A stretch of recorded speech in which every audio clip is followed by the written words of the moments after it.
Hey mga bro, kamusta?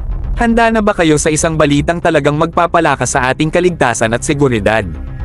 Ayon sa ulat ng Manila Bulletin, ang unang batch ng BrahMos Anti-Ship Coastal Defense Batteries ay nakatakdang dumating ngayong araw, April 19, 2024. Parang Pasko ngayong umaga para sa Philippine Marine Corps, may malakas na armas na paparating. Ngayon, pag-usapan natin ang mga posibilidad. Bagaman hindi pa tiyak ang impormasyon, mataas ang posibilidad na ito'y mangyari, at yan ay sapat na upang magpalakpakan tayo sa kakaibang excitement.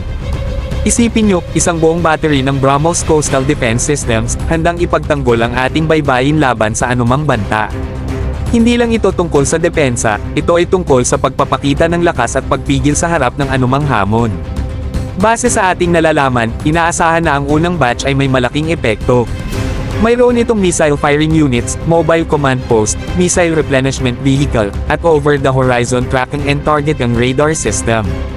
At huwag natin kalimutan ang mga combat practice at technical missiles na magtitiyak na handa tayo sa anumang sitwasyon na darating. Ano ang ibig sabihin nito para sa atin? Ibig sabihin nito ay handa tayong maglakad sa unahan upang ipagtanggol ang ating soberanya, protektahan ang ating mga interes, at siguruhing may kapayapaan at katiyakan sa rehiyon.